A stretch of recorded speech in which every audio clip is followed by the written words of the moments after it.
2002 ஆண்டு நடந்த நரோட்டாபட்டியா படுகொலையை மையமா வச்சு பிருத்விராஜ் சுகுமாரன் L2 எம்ரான் படத்துடைய ஆரம்ப காட்சியை உருவாக்கியிருக்கார் என்ற குற்றச்சாட்டுகள் அடுக்கப்பட்டிருக்கக்கூடிய நிலையில இந்து மதத்துக்கு எதிரான காட்சிகள் அதிகமா இருக்கிறதாகவும் மதவாத சண்டையை இந்த படம் ஊக்குவிக்குதுன்னு சொல்லி தணிக்கை செஞ்சு கடந்த மார்ச் 27ஆம் தேதி அன்னைக்கு திரையரங்கில் வெளியான எம்ரான் திரைப்படம் மறுபடியும் மறுதணிக்கை செய்யப்பட்டு 24 காட்சிகள் நீக்கப்பட்டிருக்கு. மலையாள திரையுலகில் இதுவரைக்கும் இல்லாத அளவுக்கு பெரிய பொருட்செலவுல வெளியான L2 எம்ரான் திரைப்படம் அதிரடியா மார்ச் 31ஆம் தேதி வரைக்குமே 200 கோடி பாக்ஸ் ஆபீஸ கடந்து சாதனை படைச்சிருக்கு. திங்கட்கிழமை ரம்ஜான் பண்டிகை அன்று இந்த படம் சல்மான் கானுடைய சிகாந்தர் படத்தை விட அதிக வசூல் வேட்டையை நடத்ததா சொல்லப்படுது. ஆனா மறுதணிக்கைக்கு பிறகு எம்ரான் திரைப்படத்துடைய வசூல் அதிரடியா செவ்வாய்க்கிழமையான நேற்று குறைஞ்சு போனதா படக்குழு மேலுமே சோகத்துல ஆழ்ந்திருக்காங்க. மலையாள திரையுலகில கடந்த ஆண்டு சிதம்பரம் இயக்கத்துல குணாகுகைய மையமா வச்சு வெளியான மஞ்சுமேல் பாய்ஸ் திரைப்படம் தான் முதல்ல 200 கோடி கிளப்ல இணைஞ்சிச்சு. அந்த படம் அதிகபட்சமா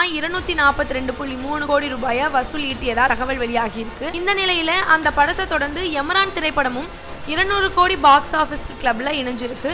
தடைகள் உடைச்சு வரலாறு சாதனை பெற்றிருக்கிறது எம்ரான் அப்படின்னு மோகன்லால் தன்னோட ட்விட்டர் பக்கத்துல அதிகாரப்பூர்வ பாக்ஸ் ஆபீஸ் வசூல் குறிச்சு பதிவிட்டிருந்தாரு. எம்ரான் படத்துடைய தொடக்கத்துல வில்லன் பால்ராஜ் இஸ்லாமிய குடும்பத்தை கூண்டோடு அழிக்கிறது மாதிரியான காட்சிகள் இடம்பெற்றிருக்கும். இன்னொரு வில்லன் கர்ப்பிணி பெண்ணு கூட பார்க்காம அந்த பெண்ணை பலாத்காரம் செய்யக்கூடிய காட்சிகளும் பிருத்விராஜ் சுகுமாரன் படமாக்கி இருந்தாரு. ஏற்கனவே மார்கோ படத்துல கர்ப்பிணி பெண் வயிற்றில் இருக்கக்கூடிய சிசுவை வெளியே எடுக்கிறது போன்ற கொடூரமான காட்சிகள் தடை செய்யப்பட்டிருக்கக்கூடிய நிலையில மத பிரச்சனையை தூண்டக்கூடிய விதமா படத்துடைய பல காட்சிகள் இருக்கிறதா வழக்கு தொடரப்பட்டிருக்கு. அதுக்கப்புறமா 24 காட்சிகளை படத்துல இருந்து நீக்கி இருக்கிறாங்க. முதல் முறையே சென்சார் செய்யும் போது அதிகாரிகள் என்ன செஞ்சாங்க அப்படின்ற கேள்விகளை ரசிகர்கள் எழுப்பிட்டு வராங்க. அரசியல் அழுத்தம் காரணமா ஒட்டுமொத்த படமே சீர்குலைஞ்சிருச்சு அப்படின்ற விவாதங்களும் ஒரு பக்கம் நடந்துட்டு வருது. இதுக்கு முன்னாடி ஜீவாவுடைய ஜிப்சி படத்திலையும் இதே நிலைமை உருவானது குறிப்பிடத்தக்கதா இருக்கு. செவ்வாய்க்கிழமையான நேற்று ட்ரிம் செய்யப்பட்ட வெர்ஷனை பார்த்த ரசிகர்களுக்கு பெரிய அளவுல படம் கனெக்ட் ஆகவே இல்லையாம். பஜ்ரங்கி அப்படின்னு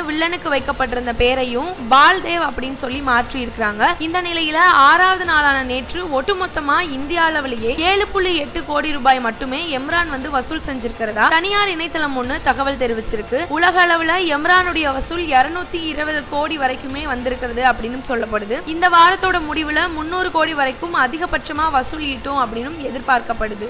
இது போல சினிமா அப்டேட்ஸை தினம்தோறும் தெரிஞ்சுக்கிறதுக்கு மறக்காம தமிழ் ரிப்போர்ட்ஸ் சேனலை சப்ஸ்கிரைப் பண்ணிருங்க. அப்படியே இந்த வீடியோக்கு ஒரு லைக் பண்ணிட்டு உங்களுடைய கருத்துக்களை மறக்காம கமெண்ட் செக்ஷன்ல பதிவிட்டுருங்க. நன்றி.